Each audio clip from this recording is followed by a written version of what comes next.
Şöyle bir ülke hayal etmenizi istiyorum. Dünyanın en büyük dördüncü doğal gaz rezervinin tam üzerinde oturuyorsunuz. Yani teorik olarak toprağa kazdığınız her yerden zenginlik fışkırması gerekiyor. Kesinlikle sokakların refah içinde yüzmesi lazım normalde. Aynen öyle. Ama etrafınıza baktığınızda halkın %60'ından fazlasının bu muazzam zenginlikten kaçıp komşu ülkelere sığındığını görüyorsunuz. Ki bu korkunç bir oran. Evet, korkunç. Geriye kalanlar ise sadece hayatta kalma mücadelesi veriyor. Daha da garibi, sıradan bir bakkala girip bir şişe Coca-Cola almak istediğinizde o şişenin birbirinden tamamen kopuk iki farklı fiyatı olduğunu fark ediyorsunuz. İki farklı gerçeklik yani. Hani karanlık bir bilim kurgu romanı falan dinliyormuşsunuz gibi gelebilir ama bu tam şu anda dünya haritasında var olan bir yerin, Türkmenistan'ın tartışılmaz gerçeği. Çoğu insan sadece rakamlara veya işte resmi binaların o yaldızlı cephelerine falan bakıyor. Ama o sahte istatistiklerin ardında kurumların bilinçli olarak nasıl çürütüldüğünü gösteren sarsıcı bir mekanizma çalışıyor. İşte bugünkü derinlemesine analizimizde tam da bu mekanizmanın kalbine iniyoruz. Masamızda son derece kapsamlı bir kaynak var. Çok çarpıcı bir rapor gerçekten. Evet, Sapar İklim ve Araştırma Asistanı Sultan Sancar tarafından hazırlanan bir rapor bu. Rapor, Türkmenistan'ın mevcut durumunu tanımlamak için kolonyal ekonomi modeli yani sömürge ekonomisi terimini kullanıyor. Ve çok sert iddialara dayandırıyor bunu. Kesinlikle. Ayrıca incelediğimiz kaynaklar arasında üzerinde Exile Lab International yani sürgün laboratuvarı uluslararası arşivi damgası bulunan çok dikkat çekici görsel bir belge de var. Yalnız incelememize tam dalmadan önce siz dinleyicilerimize şunu çok net ifade edeyim. Evet, o uyarıyı yapmak şart. Hani raporda yer alan bu ağır siyasi iddiaların tarafı değiliz biz. Bizim buradaki tek görevimiz yazarın sunduğu verileri tarafsız bir şekilde aktarmak ve ne anlama geldiğini çözümlemek. Bu şerhi düşmek önemli açıkçası çünkü buradaki amacımız bir rejimi yargılamaktan ziyade bir sistemin anatomisini çıkarmak. Hani dinleyicilerimiz neden bunu önemsesin derseniz bu sadece haritada izole kalmış bir Orta Asya ülkesinin yerel sorunu falan değil. Kesinlikle evrensel bir tarafı var. Aynen öyle. Kurumların çöktüğü, şeffaflığın sıfırlandığı bir ekosistemde ekonomik gücün kendi halkına karşı nasıl acımasız bir silaha dönüştüğünün evrensel bir vaka çalışması bu. Mükemmel bir özet oldu. O zaman raporun en iddialı kavramıyla başlayalım. Doğrudan kolonyal ekonomi diyor yazar. Şimdi sömürgecilik deyince aklımıza işte İngiltere'nin Hindistan'a girmesi ya da Fransa'nın Afrika'yı işgal etmesi falan gelir. Dışarıdan bir müdahale gelir yani. Evet. Ama Türkmenistan, Birleşmiş Milletler'e üye, bağımsız, dışarıdan işgalcisi olmayan bir ülke.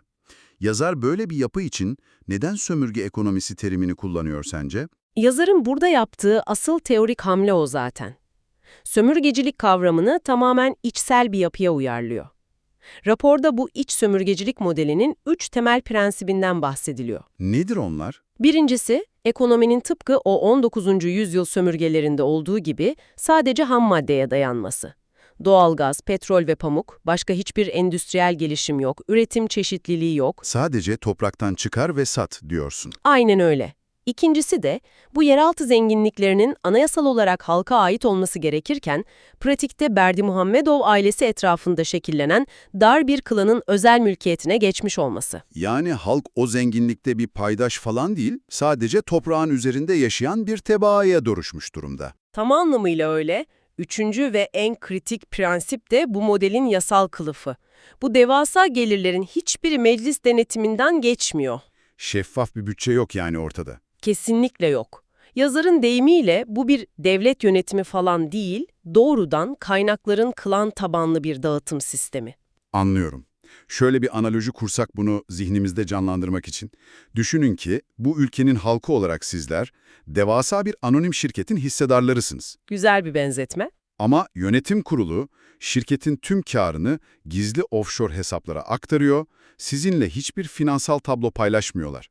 Hakkınızı aramak istediğinizde sizi sadece işten atmıyorlar, bir de hapse atıyorlar. Ve yasal olarak hesap verecekleri kimse yok. Kesinlikle hiçbir dış denetçiye tabi değiller. Hissedar olmanızın kağıt üstünde yazması dışında pratik bir karşılığı yok yani.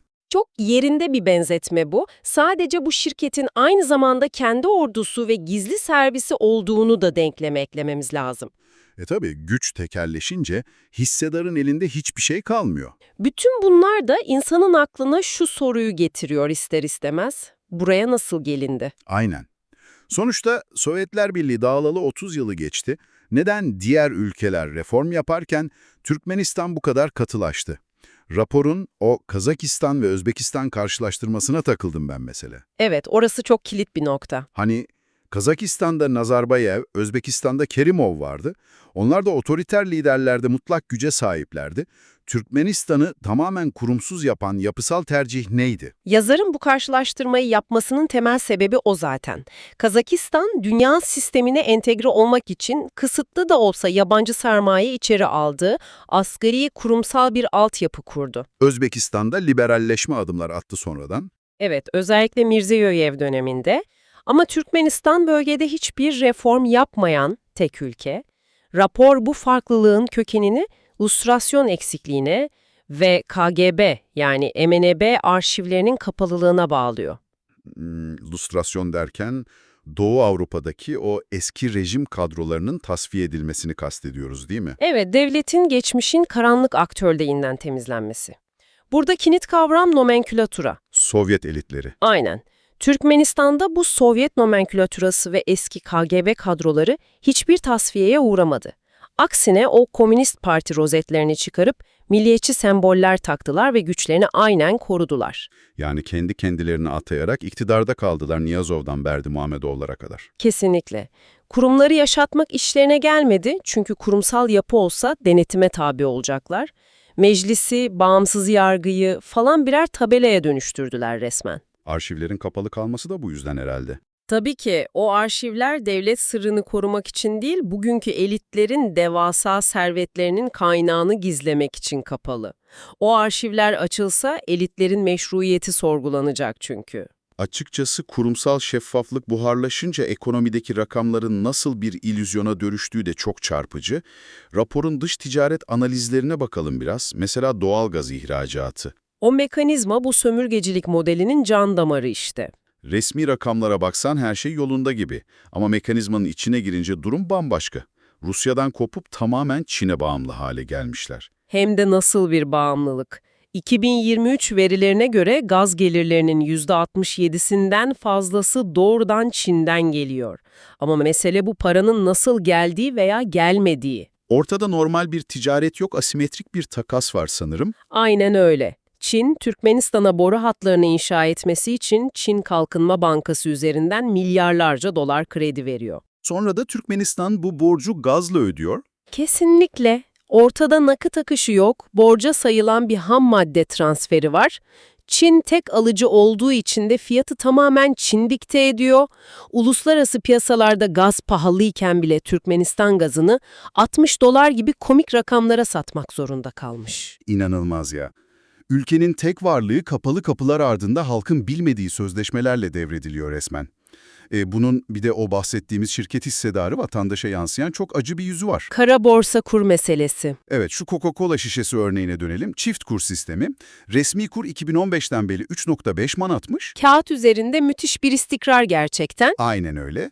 Devlet raporlarına baksan enflasyon sıfır, ekonomi tıkır tıkır ama vatandaş gidip resmi kurdan dolar alamıyor değil mi? Asla alamaz, yasak tamamen. Sadece o klanın kontrolündeki ithalatçılar bu 3,5 manatlık kurdan faydalanıyor. Sokaktaki gerçek hayatta 1 dolar 15 ila 24 manat arasında satılıyor kara borsada. Bunu şöyle somutlaştırabiliriz sanırım. Bir kumarhaneye giriyorsunuz, kapıda bir çip 3,5 lira yazıyor. Güzel örnek. Maaşınız alıp içeri giriyorsunuz. Ama içeride bir şişe su almak istediğinizde barman size su 20 çip diyor. Kapıda farklıydı diyorsun. Gerçek hayat bu diyorlar sana. Ve o kumarhaneden çıkmana da izin vermiyorlar işin kötüsü. Kolanın fiyatındaki uçurum da buradan geliyor. Resmi kura göre kola 1,7 ile 2,6 dolar arasında ama kara borsa karşılığına vurduğunda 25-40 sent gibi bir değere düşüyor. Yani maaşları düşük kurdan ödüyorlar Ama harcamalar kara borsa gerçekliğiyle yapılıyor. Kesinlikle. Halkın satın alma gücü o iki kur arasındaki uçurumda buharlaşıyor. Rapor gerçek alım gücünün resmi verilerden 5 ila 7 kat daha düşük olduğunu söylüyor. Bu tarihteki en büyük servet transferlerinden biri. Bu sadece bir ekonomi hatası falan da değil, bilinçli bir kontrol mekanizması aslında. Yoksullukla terbiye etmek gibi bir şey. Aynen öyle. Peki tüm bu sömürü modelinin insani ve çevresel maliyeti ne boyutlarda? Yani insanlar bu sistemin içinde nasıl hayatta kalıyor? Resmi makamlar nüfusu 7 milyon gösterip istikrar çizmeye çalışıyor ama bağımsız raporlara göre ülkede 3 milyondan daha az insan kalmış. Hadi canım. Gerçekten öyle. Nüfusun %60'ından fazlası Türkiye, Rusya, Belarus gibi ülkelere kaçmış, kaçak işçi statüsünde sürgün hayatı yaşıyorlar resmen. Resmi yoksulluk %0,2 gösterilirken sahada kitlesel açlık yaşanması falan akıl alır gibi değil. Kurumların yok edilmesinin insan hayatına dokunan en vurucu örneğini yazar Niyazov'un o 2005 yılındaki kararıyla veriyor. Ah evet, o detay çok korkunçtu. Niyazov 2005'te Aşkabat dışındaki tüm hastaneleri kapatıyor. Düşünsenize 15 bin sağlık çalışanını bir gecede kovuyor.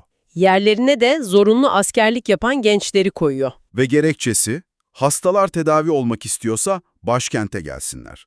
Gerçekten inanılmaz. Bu örneği iyi analiz etmek lazım.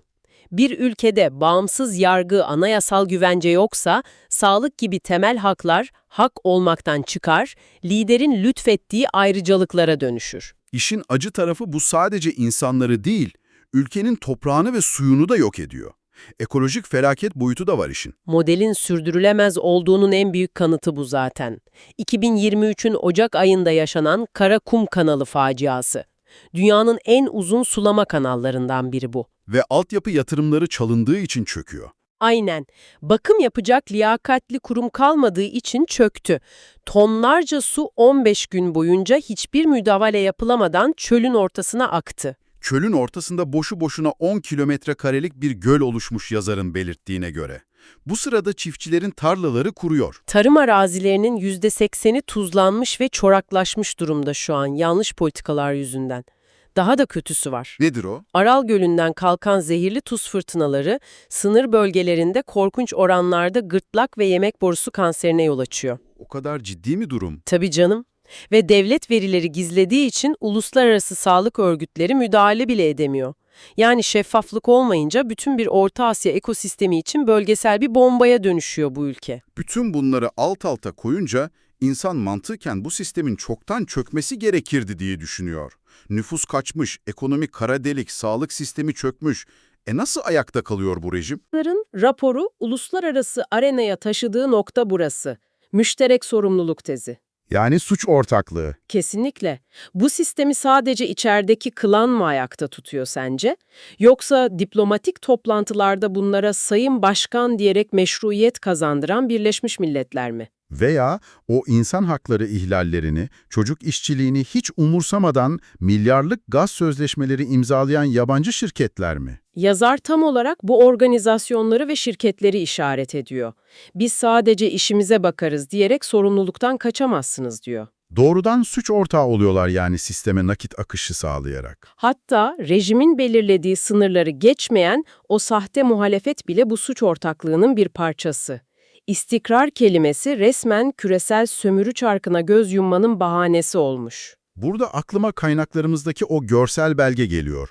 Exile Lab International Kurumsal Hafıza Birimi mührü. O çok önemli bir detay, evet. O mühür sadece bir tasarım falan değil anladığım kadarıyla. Arşivler yakılırken bağımsız araştırmacılar bu sürgün laboratuvarı üzerinden kendi hafızalarını inşa ediyorlar.